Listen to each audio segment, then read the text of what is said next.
Señoras y señores, esta mañana está con nosotros un distinguido e ilustre personaje peruano que se presenta al Parlamento andino. Hay que clarificar, ¿no? Él es el candidato número 1 por el partido Avanza País. Este señor, que luego vamos a dar su nombre, este ilustre personaje muy querido, nació en los Barrios Altos en Lima, un 18 de octubre, jovencito todavía, un año de 1958. Su infancia y juventud transcurrieron pues en Piura, en el norte, y del norte se traslada hacia el sur, o sea, hasta la bella Tacna, ¿no?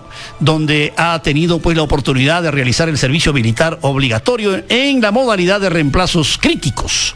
Egresó también como sargento primero y posteriormente se hizo canje de esta condición por el equivalente en la Marina de Guerra del Perú.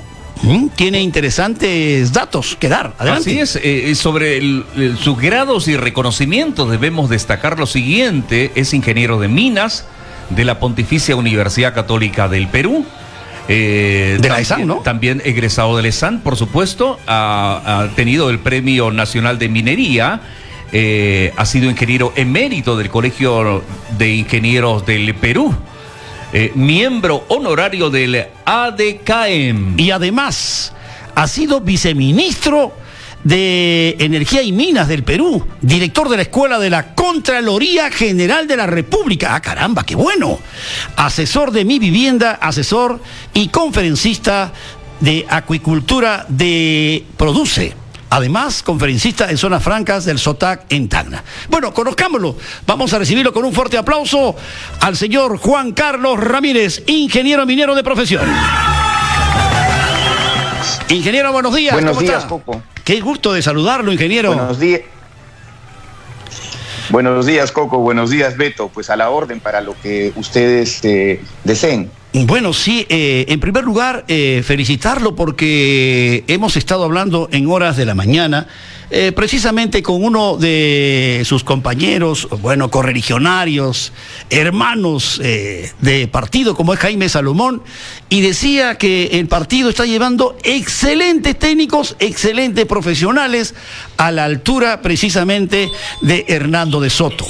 Bueno, usted ha sido viceministro de Energía y Minas, ha trabajado en el rubro donde actualmente todo el mundo tiene mucho que ver, es decir, como director de la Escuela de la Contraloría General de la República, que por ende también es de vital importancia tocar estos temas. Comencemos, don Juan Carlos, con una pregunta, aunque parezca tonta, pero hay que saberlo.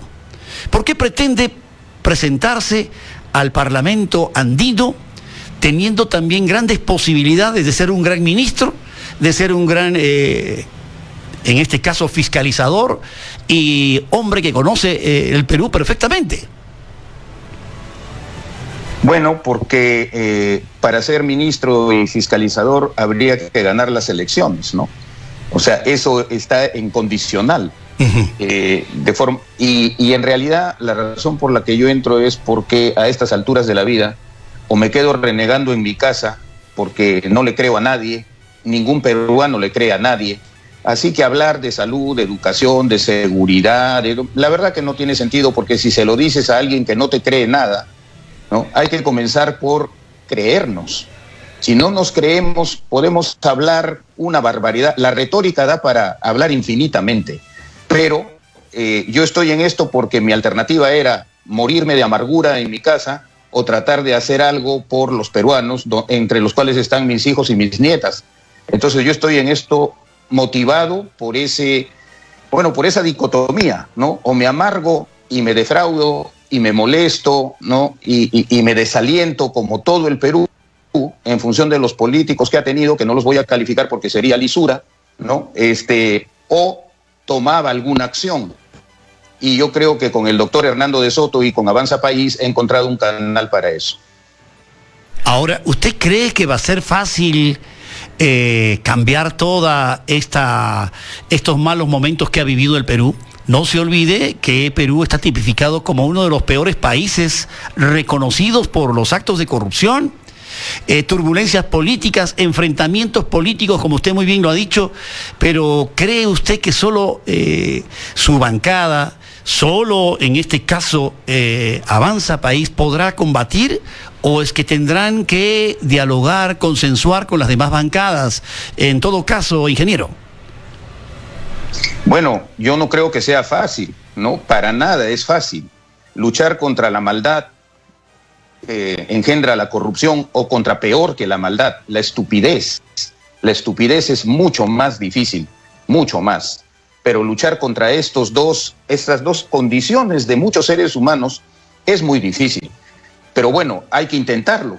Finalmente, la historia del ser humano, desde Hormuz y Arimán, los asirios, los caldeos, es la lucha entre el bien y el mal. Uno tiene que escoger su parte. Esa lucha no va a terminar jamás, pero uno tiene que aportar en la parte que le toca. Si te toca estar en el lado de lo que yo considero son los buenos, y por si acaso los grados académicos, el conocimiento, no me parecen a mí valores fundamentales.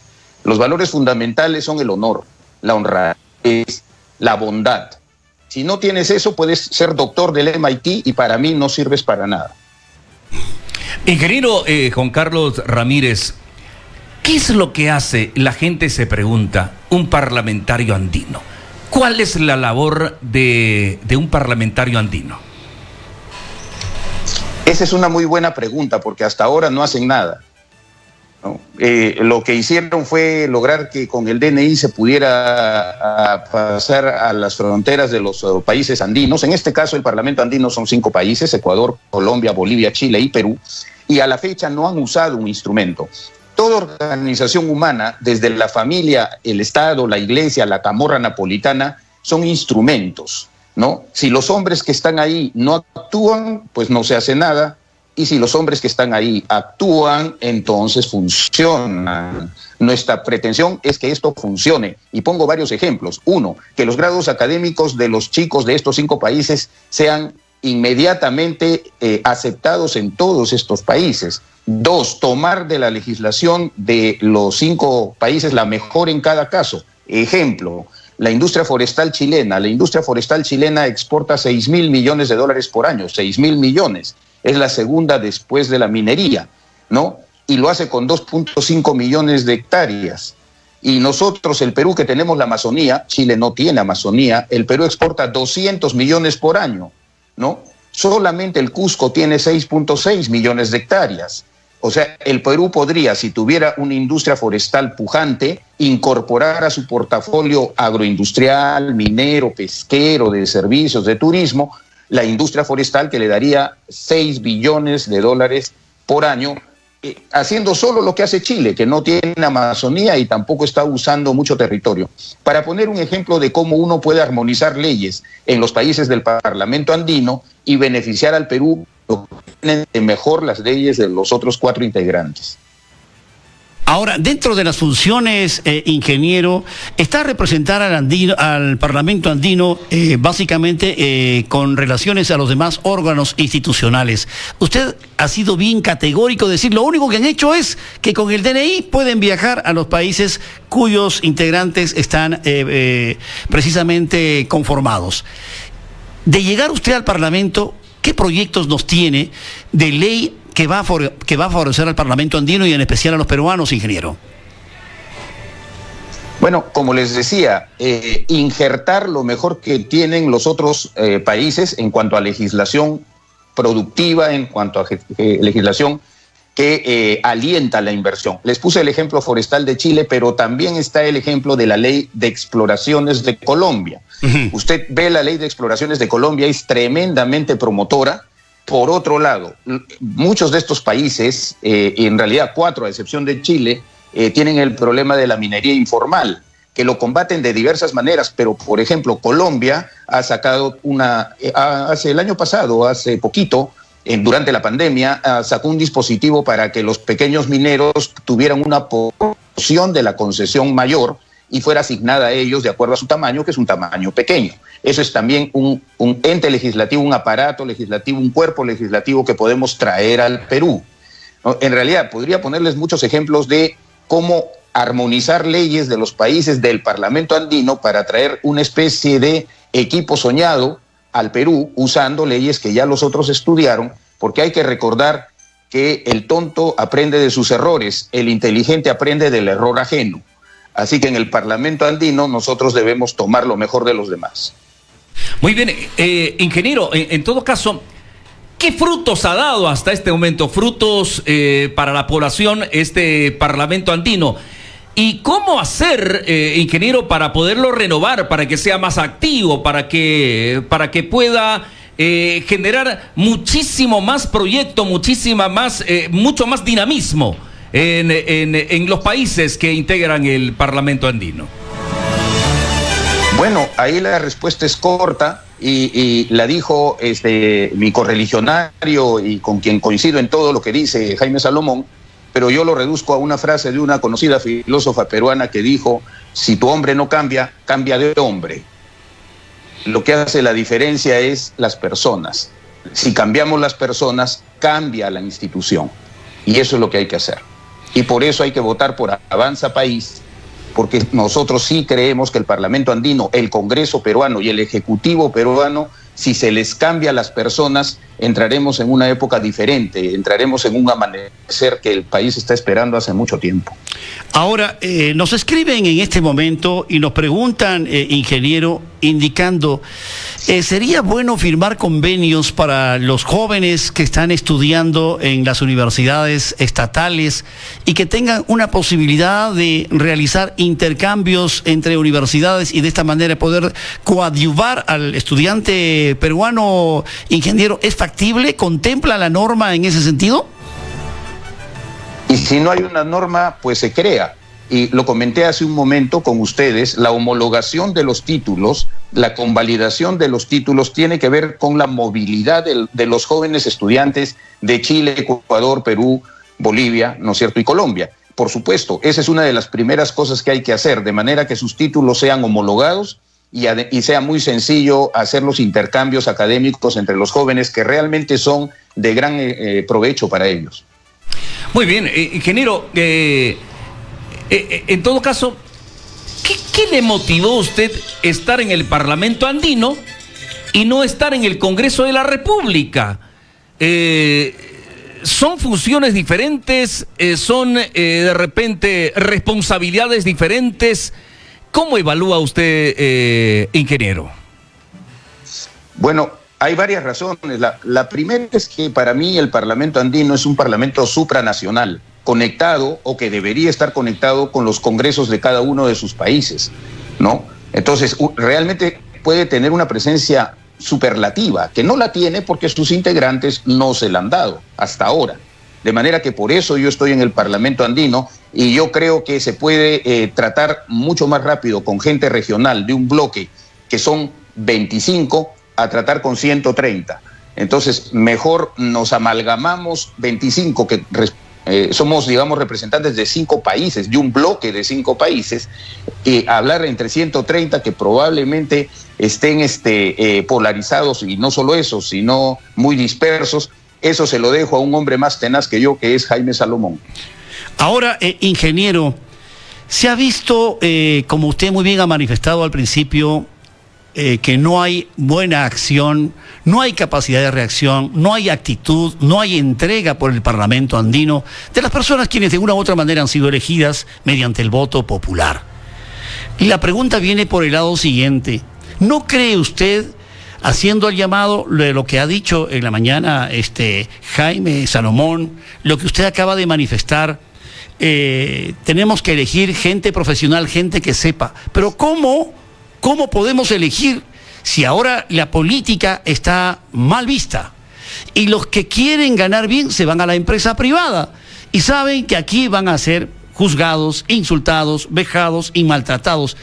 ¿Cuál cree usted que puede ser la medicina para de una vez por todas inyectarle energía, capacidad de reacción, entrega, responsabilidad para sacar adelante el Parlamento andino?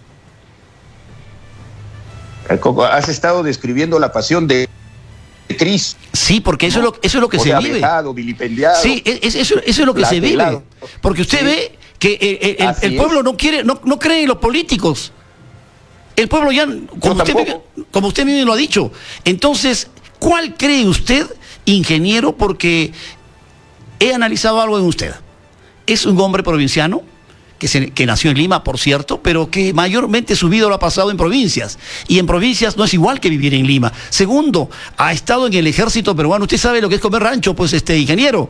En ese sentido, por ahí va la pregunta para poder rescatar algo de un hombre que ha sabido llegar a un lugar preponderante y que hoy quiere servir a sus semejantes.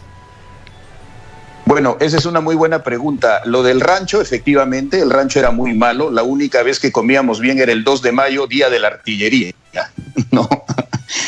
Pero bueno, eso también te enseña, porque en el grueso del Perú no se come bien, ¿no es cierto? De manera que por ahí ya te vas dando cuenta cómo es que esto funciona. En segundo lugar, hace un rato describiste efectivamente una especie de pasaje doloroso, pero es la única manera de fundar una religión, que fue lo que en su momento hizo el Cristo sin hacer metáfora ni paralelo. Recuerda que yo he nacido el 18 de octubre en el lugar por donde pasa la procesión del Señor de los Milagros, así que en respuesta a todas estas inquietudes, preguntas, sospechas y suspicacias, le voy a pedir al pueblo peruano algo que sí tiene: fe, que le ponga fe, que nos crea porque tiene fe. Y hablando de fe, ingeniero, hablando de fe, la verdad, los peruanos han perdido la fe durante estos años y principalmente el año pasado en que se desató esta pandemia en el mundo entero y que afectó a nuestro país. Tanto así que pues los representantes del gobierno han perdido toda credibilidad, porque primero nos anunciaron el acuerdo con empresas para traer vacunas, al final no se dio, ahora estamos en esto. Hasta los países cercanos nuestros, los que están en el Parlamento andino, ya tienen sus vacunas, menos nuestro Perú. A través del Parlamento andino, ingeniero, ¿cómo lograr que todo lo que necesitemos aquí en Latinoamérica podamos tener todos, o sea, trabajar en conjunto? Porque usted mismo lo ha dicho, no tenemos buenos representantes. Y la verdad, pues hay que cambiar todo eso, y Avanza País va en esa línea. ¿Cómo lograr que no seamos siempre la última rueda del coche y a través del Parlamento andino poder desarrollar una política de unión de todos los países para que todos podamos estar al final juntos y poder recibir muchísimos beneficios? Bueno, Beto, con decisión y coraje. Eso es lo que hace falta: valentía, decisión y coraje para hacer las cosas. Y has tocado el punto clave. Si el Perú se hubiera movido par y paso a la vez con Colombia y Chile, tendría ahora las vacunas que ellos ya tienen, porque hubiéramos conseguido mejores precios por el tamaño del lote y lo hubiéramos hecho más rápido porque íbamos en bloque. Pero el Perú no tuvo la iniciativa de subirse a esa acción de Colombia y de Chile. Has tocado un punto clave. Y eso lo hubiera podido hacer el Parlamento andino justamente por su diseño y los canales que tiene para hacerlo. De manera que es un buen ejemplo de algo que no se hizo y se pudo haber hecho. Finalmente, ingeniero Juan Carlos, nosotros vamos siempre por el lado humano, porque estamos notando claramente que cuando los políticos hablan de política, se les hace menos creíble lo que expresan. Entonces tenemos que aprovechar su calidad humana. Usted ha sido maestro, ha sido viceministro, ha sido hombre de rancho, ha sido director de grandes proyectos a favor del Perú. En realidad, pues tiene un bagaje para poder enseñar un poco y al menos con sus palabras poder ganarnos el oído de los jóvenes que no quieren saber nada de los políticos. Incido y persisto en esto. De llegar al Parlamento, ustedes podrán volcar en conjunto los países que conforman el Parlamento andino, trabajar en beneficio precisamente de los jóvenes más necesitados. ¿Me reiteran esta pregunta, ingeniero? Pero, por supuesto, no solamente en el Parlamento andino, nuestros congresistas, el Ejecutivo, porque yo estoy seguro que el doctor de Soto va a ganar, ¿no? Pero has tocado un punto clave, que es el tema del humanismo y de los políticos. Yo tampoco creo en los políticos. En nuestro partido, Hernando de Soto no es un político, Jaime Salomón no es un político, Corín Flores, que es la vicepresidenta, no es un político. Entonces, yo tampoco creo en los políticos, nadie cree en ellos, porque ya todo, además, ¿cuál es la clave, el truco? Nada suena más sincero que un político cuando miente, porque cuando mienten le sale bien sincero. En eso uno tiene que tener cuidado, ¿no? A la gente hay que juzgarla porque cumple su palabra, porque practica lo que predica, ¿no? Porque dice la verdad. Yo espero que nuestros jóvenes, yo tengo 2 hijos que son millennials y tengo nietas que ya no sé de qué generación son, porque son más viejas que los centennials, ¿no? Y son más viejas que la generación equivocada. Espero que ellas salgan acertadas, ¿no? Serán de la generación acertada, porque de verdad que estas bebés de 4 años, de 5 años o de 3 años, 2, son de lo más inteligentes. En su tablet me ganan en todos los juegos, ya de verdad me siento anacrónico. Pero hay que hacer que los jóvenes, ¿no es cierto?, recuperen la confianza en nosotros, los viejos, y en los otros jóvenes mayores que ellos. Recuperar la confianza, recuperar la credibilidad, sinceramente les digo, para mí es el primero de los objetivos. Si no lo hacemos en el Poder Judicial, en la policía, en el Congreso, en los ministerios, en las municipalidades, en cualquiera que da permisos, en los que cobran coimas, los corruptos, sacarlos de donde están, no vamos a lograr nada, aunque hablemos y la retórica nos ponga a hablar todo el tiempo. Hablar no soluciona prácticamente nada, hacer soluciona, ¿no es cierto? Y para eso hay que confiar en gente que en su vida ha hecho cosas y no que se la ha pasado parlando y sin cumplir. Ingeniero, quisiéramos apelar a ese gesto tan hermoso que tiene usted, porque aquí tenemos que sacarle partido a los hombres que tienen precisamente ese valor humano que se ha perdido. Hoy los jóvenes ya no respetan a nadie. Hoy te asaltan, te roban, te matan y no pasa absolutamente nada. Entonces, ¿cómo se puede mejorar una institución? Se mejora con respeto, con trabajo, con responsabilidad y sobre todo siendo humano y trabajando en favor de su comunidad. En ese sentido, ingeniero, usted es ingeniero de minas. El Perú es tan hermoso y tan rico, pero también hay lugares, hay departamentos, hay regiones que tienen mucha minería, y la minería ha dado un buen ingreso al canon minero, al fisco nacional. ¿Qué hay de esas ciudades que no tienen la suerte de tener precisamente una mina y por ende un resultado de beneficio del canon minero, aduanero, petrolero, maderero, etcétera? ¿Usted cree que buscando la equidad y justicia, el Parlamento andino puede reunirse con el Congreso de la República, en este caso con el Legislativo, con el Ejecutivo, para poder lograr que exista una equidad de repartición, porque el Perú es de todos los peruanos? ¿O eso no es factible? ¿O eso no es accesible, ingeniero? Por supuesto que es. Ahí hay que distinguir entre equidad, justicia, ¿no es cierto? Y muchas cosas, porque efectivamente la justicia tiene que ver con que cada uno reciba lo que merece, ¿no? El delincuente debe recibir lo que merece como delincuente, y la persona honesta y trabajadora e inteligente debe recibir lo que merece. Que todos reciban lo mismo no es injusticia. El que pues va por ese otro lado. El Parlamento andino lo que puede hacer es, 21 de 25 regiones del Perú tienen minería. Que muchas veces presidentes regionales lo han tenido canon muy alto, Cajamarca, Ancash, en fin, muy alto.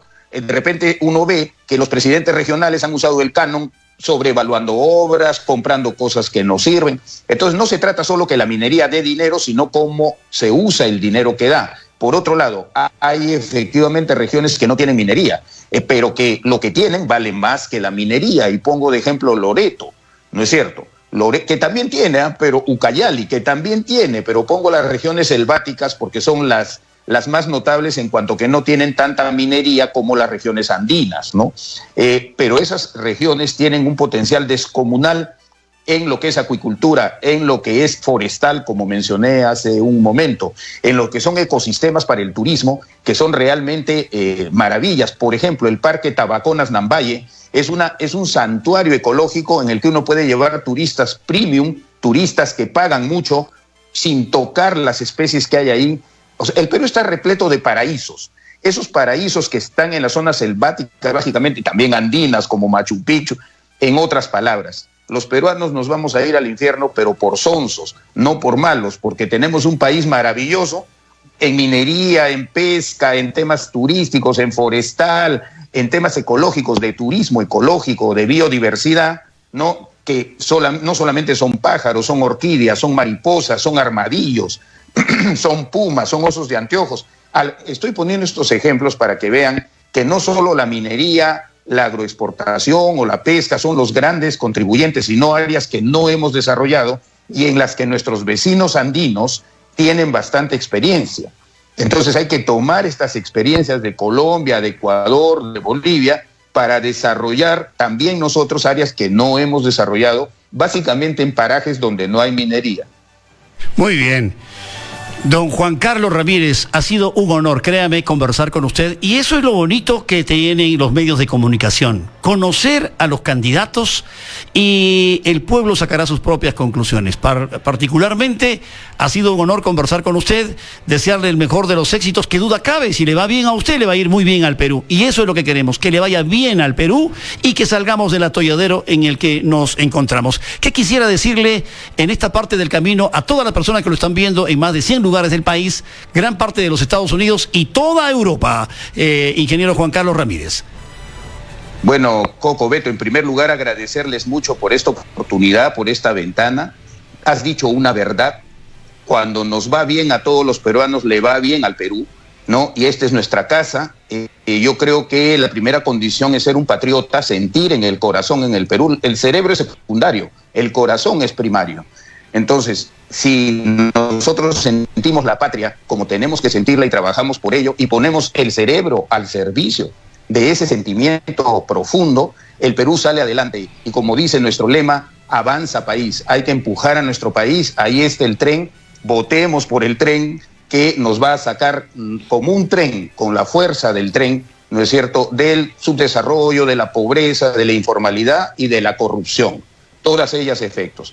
Crean en nosotros, y aquí sí hay que hacer artículo de fe, porque no creo yo que en este momento el Perú tenga una herramienta más poderosa que la que siempre tuvo, la fe. Así que tengamos fe en que las personas que elijamos van a sacar el Perú adelante, lo van a empujar y van a hacer una mejor patria, una mejor casa para todos nosotros, Coco y Beto. Para votar por Juan Carlos Ramírez, ¿qué hay que marcar? Es importante decirle a la comunidad, a todos los peruanos.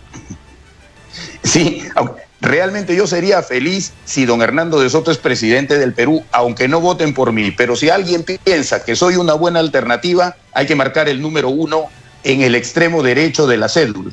Van a encontrar 3 trenes, el primero es el presidente, el segundo es el Congreso, el tercero es el Parlamento Andino. En ese tercero hay 2 cuadrados y si ponen el número 1 ahí, pues yo tendré el honor de ir al Parlamento Andino y pelear, consensuar por los intereses de nuestra patria.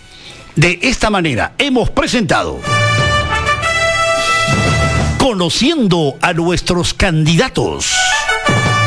Hoy estuvo con nosotros el ingeniero Juan Carlos Ramírez, candidato que va con el número 1 por el partido Avanza País al Parlamento Andino.